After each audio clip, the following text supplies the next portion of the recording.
병원에서 살 빠지는 약 처방해 준다는데 나도 한번 먹어볼까? 이런 생각 해보신 적 없나요? 병원마다 처방해주는 약도 굉장히 다양하잖아요. 그 중에서도 이 다이어트 약에 반드시 들어가야 되는 이 약, 바로 식욕 억제제 펜터민입니다. 그런데 이 약 정말 안전할까요? 한때 이 약이 미국에서 수많은 고소 고발의 대상이 되었다는 사실 아시나요?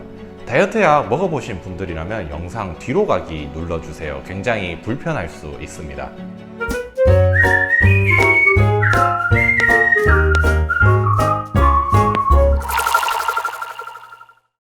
안녕하세요. 인문학한 약사의 재밌는 이야기 메디슨 엑스 스토리, 저는 펭귄 약사입니다. 다이어트는 많은 분들이 가지고 있는 평생의 숙제죠. 배는 나오고 허리는 쫄리고, 그런데 먹고 싶은 건 너무 많고, 아마 많은 분들이 처방받는 다이어트 약에 대해 한 번쯤 들어보셨을 거예요. 그래서 이제 많은 병원들에서 여러 가지 약들을 여러 가지 조합으로 다이어트 약을 처방을 하는데요. 그 중에서도 무조건 들어가는 다이어트 약의 메인이라 할 수 있는 약이 있습니다. 바로 펜터민입니다. 약 성분을 우리가 보면은 펜터민 혹은 펜디메트라진 성분이 바로 그것이죠. 이 약을 먹게 되면요, 음식을 먹고 싶다는 생각이 싹 사라진다고 해요. 굉장히 신기하죠. 이 펜터민, 생각보다 오랜 역사를 가지고 있습니다. 미국에서 1959년에 의료 승인을 받았으니까 60년 넘게 팔리고 있는 약이죠. 하지만 이 약, 과거에 심장을 망가뜨리는 아주 무시무시한 부작용을 가지고 있다는 사실 아셨나요?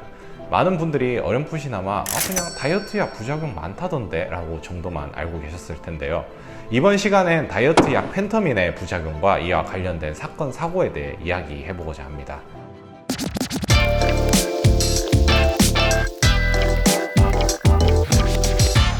(1990년대) 초 미국은 다이어트 열풍이 불기 시작합니다. 의료계에서는 비만이 만병의 근원이다 라고 대대적으로 알리기 시작했고요.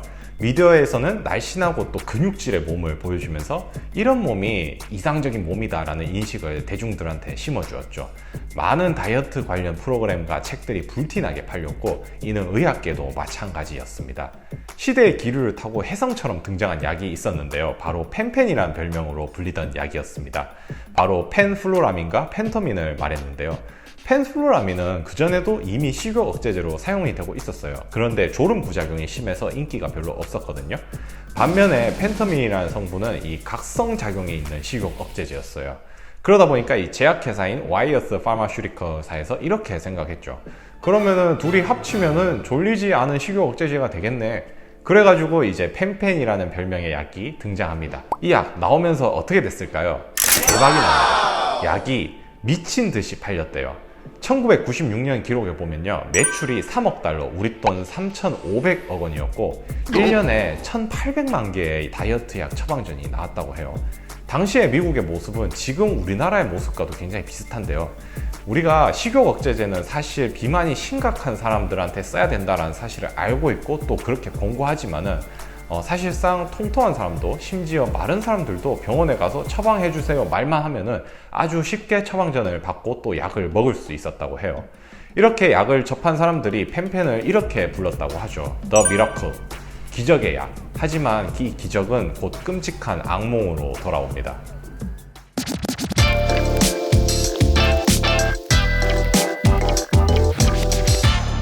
약이 출시된 1996년에 한 30세 여성이 병원을 찾아옵니다. 그녀는 이렇게 말을 하죠.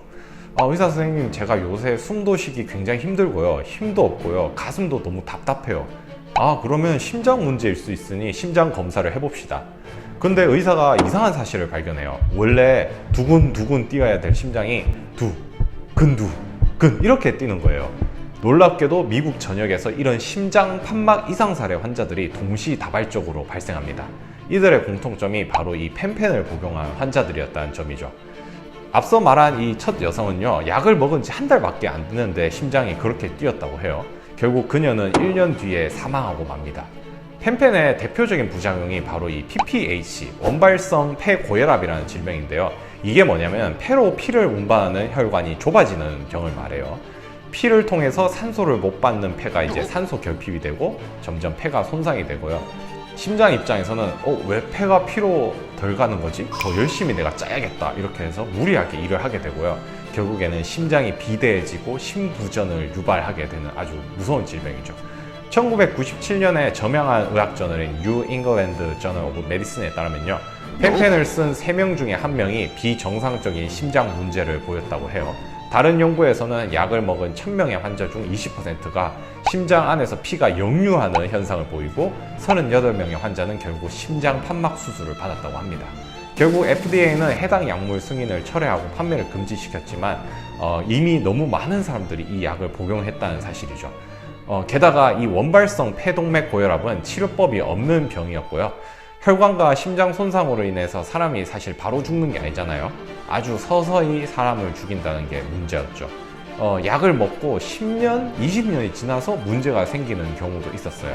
지금도 구글에 우리가 펜펜을 치면요, 같이 나오는 게 뭐냐면 바로 변호사 사무실이에요. 왜냐? 내가 이 약을 먹고 나중에 심장 장애가 왔을 때 제약사를 상대로 고소를 해야 되니까요. YS사는 지금도 이 펜펜으로 인해서 심혈관 관련 장애가 생긴 사람들과 소송 중이라고 해요. 소송 건수가 무려 17만 5천 건에 달한다고 하죠. 그렇게 이제 펜펜은 시장에서 사라졌지만요, 아직 그 반쪽인 펜터민은 살아남아서 여전히 다이어트 약으로 쓰이고 있습니다.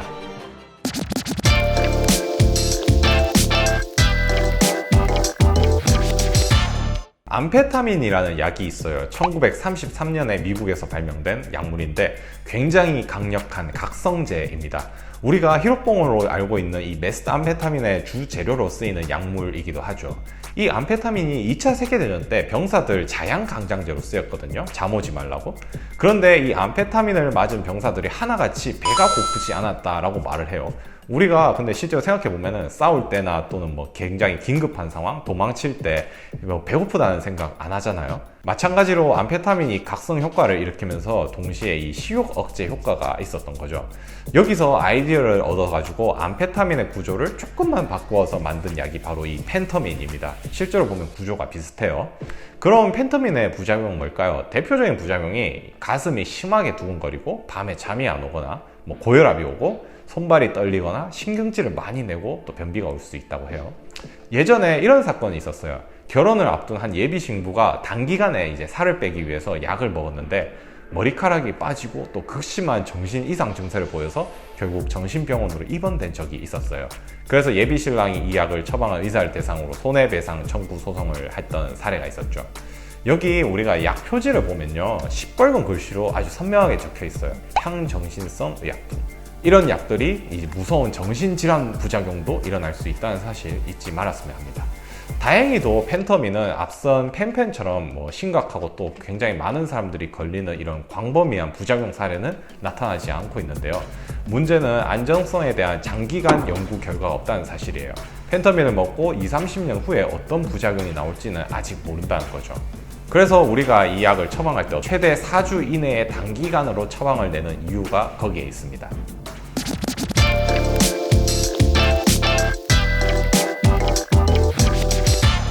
우리나라에서 최근 2년간 이 약을 처방받은 사람이 몇 명인 줄 아시나요? 330만 명이라고 합니다. 사용량으로 치면요, 전 세계에서 다이어트 약을 처방받는 인구가 미국 다음으로 2위라는데요. 그런데 미국 인구가 세계 3위이고 한국은 27위인 점을 생각하면 우리나라에서 얼마나 많은 사람들이 이 약을 먹고 있는지 알 수 있죠. 최근에 약 배달을 해주겠다라고 주장한 업체에서 이런 광고를 내서 논란이 되었죠. 식욕 억제제 배달 받으세요. 이런 말이겠죠. 부끄럽게 약국 가지 말고 그냥 집에서 편하게 처방 받으세요. 저는 이런 광고가 나오는 이유가 사람들이 약을 이제는 편리한 도구로만 생각하기 때문이라고 생각해요. 편리한 약을 굳이 약국 가서 번거롭게 처방받을 이유가 없다는 거죠. 개인적으로 약사로서 이런 상황이 굉장히 우려가 됩니다. 왜냐면은 우리가 약국에서 접하는 약은 가벼운 해열제나 감기약도 있지만요, 생명을 위협하거나 중독성이 있고 또 마약으로 만들 수 있는 약물들도 많기 때문이죠. 펜펜 사건에서 보았듯이 우리는 역사적으로 어떤 편리함을 위해 안전을 담보로 하는 일들을 반복을 해왔습니다. 그리고 그로 인한 대가도 치러왔고요. 현재 우리나라 상황은 이 1990년대 미국의 상황과 많이 닮아 있습니다. 많은 사람들이 식욕 억제제를 아무런 거리낌 없이 아주 손쉽게 처방받고 있죠. 식욕 억제제가 배달을 통해서 더 손쉽게 아무런 안전장치 없이 사람들이 접한다면요, 더 많은 사람들이 또 더 어린 친구들이 약이 필요 없는 사람들마저도 제재 없이 식욕 억제제를 먹을 수 있겠죠. 먼 미래에 우리나라도 이런 알 수 없는 잠재적 부작용 때문에 제약회사를 상대로 끝없는 고소고발을 해야 되는 상황이 생길지도 모르겠습니다. 같은 실수를 반복해서는 안 되겠죠. 약의 편리함과 안정성, 과연 무엇을 선택해야 할지 고민해보면서 이번 영상 마치겠습니다. 저는 다음 시간에 더 좋은 영상으로 찾아뵙겠습니다. 지금까지 인문학하는 약사의 재미있는 약 이야기 메디슨 엑스 히스토리의 저는 펭귄 약사였습니다. 감사합니다.